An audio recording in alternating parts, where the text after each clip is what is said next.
Assalamualaikum warahmatullahi wabarakatuh. Nah, ketemu lagi anak-anakku sekalian dengan Bapak Cepi Hidayat. Nah, anak-anakku sekalian, sebelum kita mulai pembelajaran, marilah kita berdoa terlebih dahulu. Berdoa dimulai. Selesai. Anak-anakku sekalian, sebelum kita mulai pembelajaran tema 1 selamatkan makhluk hidup untuk kelas 6, kita biar lebih semangat, kita tepuk semangat dulu ya. Tepuk semangat. Semangat. Semangat. Oke, siap. Gimana? Sekarang sudah pada semangat atau masih kurang semangat? Oh, kurang semangat. Siap. Kita tepuk siap lagi. Oke? Tepuk siap. Siap, siap. Siap, siap. Siap. Oke, bagus. Nah, anak-anakku sekalian, kayaknya tadi udah tepuk semangat, ditambah lagi udah tepuk siap. Pasti kalian udah mulai siap untuk belajar nih. Oke, anak-anakku sekalian, kita akan belajar tentang tema 1, selamatkan makhluk hidup, dan subtema 1, tumbuhan sahabatku. Pembelajaran pertama kali ini, tujuan pembelajaran kita ada 3 mata pelajaran yang akan kita informasikan atau kalian gali. Yang pertama, mata pelajaran IPA, yaitu mengamati tanaman dengan perkembangbiakan generatif dan manfaatnya. Yang kedua, pelajaran IPS, menemukan persamaan dan perbedaan karakteristik dua negara ASEAN terkait kondisi sosial budaya. Selanjutnya, kalian juga akan bertemu dengan mata pelajaran bahasa Indonesia, yaitu menemukan informasi dan ide pokok dari teks laporan dan mengisi peta pikir yang disediakan dengan mengembangkan informasi dan ide pokok dalam bentuk tulisan. Oke, anak-anakku sekalian, kita akan masuk ke pembelajaran yang pertama, yaitu bahasa Indonesia. Nah, di sini coba deh lihat anak-anakku sekalian. Bapak akan menjelaskan dulu tentang pengertian teks laporan hasil pengamatan. Apa sih Pak teks laporan itu? Nah, kalian sebetulnya sudah melaksanakan, cuman belum begitu mendalam. Nah, di sini Bapak akan menjelaskan teks laporan itu adalah teks yang berisi informasi berdasarkan pengamatan yang sudah dilakukan oleh kalian. Baik itu informasinya umum, baik itu kumpulan fakta-fakta, dan baik itu kesimpulan. Jadi, teks laporan hasil pengamatan itu isinya ada informasi umum, ada kumpulan kata fakta, dan ada kesimpulan. Dan biasanya juga teks laporan itu terdapat ide pokok. Nih, di sini Bapak ada contoh nih. Apa sih contohnya? Coba lihat. Nah, perhatikan contoh berikut nih. Selain nasi, gitu. Bentar dulu. Sebelum kita lanjut, lihat dulu nih. Ini tanaman apa ya? Benar, itu tanaman singkong. Oke. Nah, coba nih sambil kita baca literasi ya. Selain nasi dan jagung, sebagai makanan pokok masyarakat Indonesia, terdapat pula singkong. Singkong termasuk tanaman umbi-umbian. Pada tanaman singkong, bagian yang dijadikan makan pokok adalah umbi bakarnya. Apa sih ide pokok yang ada di tanaman singkong itu?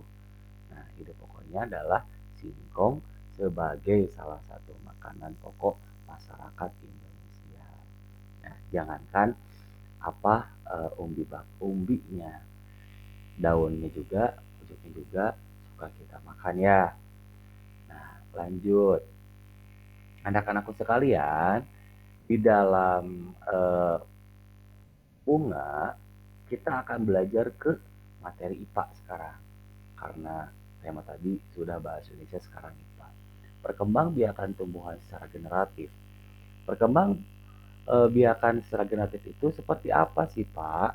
Perkembangbiakan genetik itu adalah perburuan sel kelamin jantan dan sel kelamin betina. Biasanya dalam tumbuhan itu ada alat perkembangbiakannya. Perkembangbiakannya itu alatnya apa sih, Pak? Nah, untuk perkembangbiakan tumbuhan, alatnya pada tumbuhan itu adalah bunga. Bunga memiliki benang sari yang disebut dengan alat kelamin jantan, dan putik itu sering juga disebut dengan alat kelamin betina. Selanjutnya, di sini ada bagian-bagian bunga nih.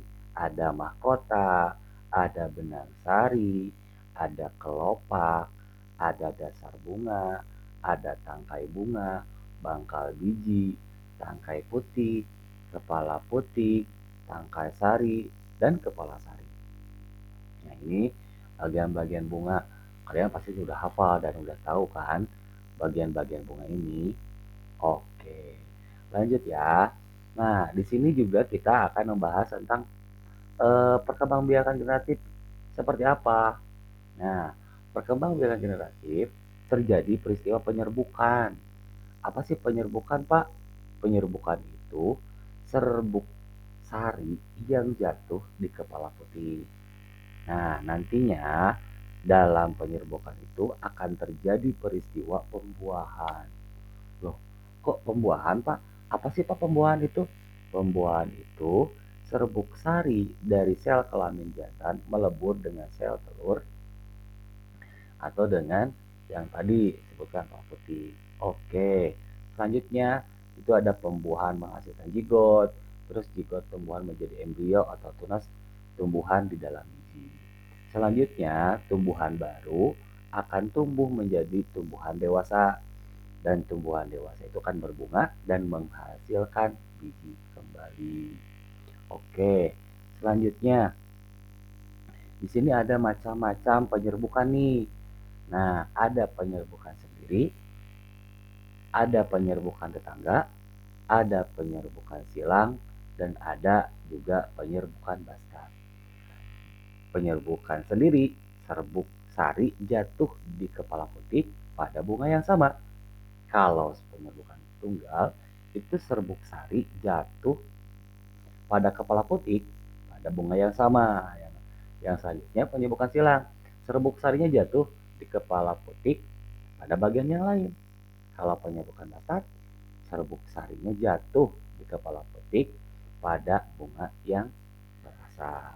Oke, kira-kira nih penyerbukan ini ada yang membantu nggak? Atau dengan sendirinya, atau ada makhluk-makhluk yang lain yang membantu? Jelasnya ada. Ayo kita lihat nih, kira-kira ini hewan apa? Betul sekali, itu hewan lebah. Lebah sangat membantu penyerbukan bunga. Ayo kalian sebutkan hewan-hewan yang membantu penyerbukan bunga selain lebah. Ayo apa? Oke, pintar, kupu-kupu, bagus. Nah, anak-anakku sekalian, di sini ada video ya yang kalian harus lihat terlebih dahulu tentang penyerbukan.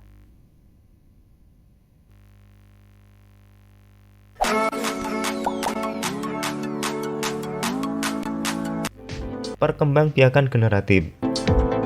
Perkembangbiakan generatif adalah perkembangbiakan tumbuhan secara kawin. Salah satu jenis tumbuhan yang berkembangbiak dengan cara ini adalah tumbuhan berbiji. Alat perkembangbiakan generatif tumbuhan adalah bunga. Pada bunga terdapat bagian-bagian yang memiliki fungsi yang berbeda-beda. Berikut ini adalah bagian-bagian bunga beserta fungsinya. Tangkai bunga berfungsi sebagai penopang sekaligus penghubung antara ranting dengan bunga. Dasar bunga berfungsi sebagai tempat bertumpunya mahkota dan bagian-bagian lain pada bunga. Kelopak bunga sebagai pelindung dan penutup bunga yang masih kuncup, sehingga bunga terlindungi dari paparan luar. Mahkota bunga sebagai perhiasan bunga dan pemikat bagi serangga agar hinggap dan membantu dalam proses penyerbukan. Putik, alat kelamin bunga betina dalam proses reproduksi. Putik terdiri dari kepala putik, tangkai putik, dan bakal buah. Benang sari. Benang sari adalah alat kelamin jantan dalam proses reproduksi tumbuhan. Benang sari terdiri dari tangkai sari, kepala sari, dan serbuk sari. Bakal biji, tempat terjadinya proses pembentukan biji yang kemudian menghasilkan biji yang matang. Proses perkembangbiakan generatif membutuhkan alat kelamin jantan dan alat kelamin betina. Kedua alat kelamin ini penyerbukan terdapat yang pada bunga, yaitu dibahas putik ya. dan benang sari. Putik merupakan alat kelamin betina dan benang sari merupakan alat kelamin jantan. Nah, seperti itu. Perkembangbiakan generatif diawali dengan penyerbukan, yaitu melekatnya atau jatuhnya serbuk sari ke kepala putik. Serbuk sari bisa jatuh Itu akibat lebah. tiupan angin atau terbawa oleh kaki-kaki serangga yang hinggap di atasnya. Ya. Setelah Jadi bisa penyerbukan, oleh angin terjadilah atau proses pembuahan, hewan-hewan. yaitu proses peleburan sel kelamin jantan dan sel kelamin betina yang akan menghasilkan zigot. Zigot akan berkembang menjadi tumbuhan baru. Penyerbukan pada tumbuhan dibedakan menjadi 4 macam. Yang pertama, penyerbukan sendiri, yaitu ketika serbuk sari jatuh ke kepala putik bunga itu sendiri.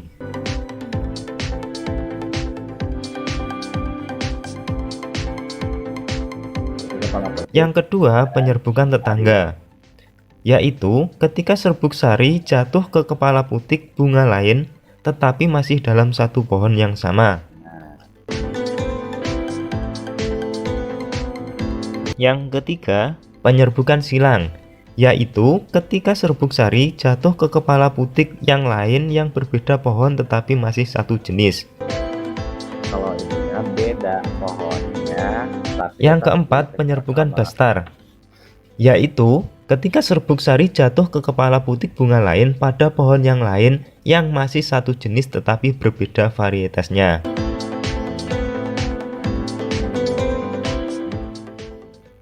Oke anak-anakku sekalian, nah itu tadi tentang penyerbukan perkembangan generatif. Kita masuk ke pembelajaran IPS. Nah, kondisi geografis dan kehidupan sosial budaya negara di Asia Tenggara itu sangat berbeda dan ragam jenisnya, dan kehidupan sosial budaya pun berbeda-beda. Oke, nah di sini ada, ini lambang apa? Negara apa ini?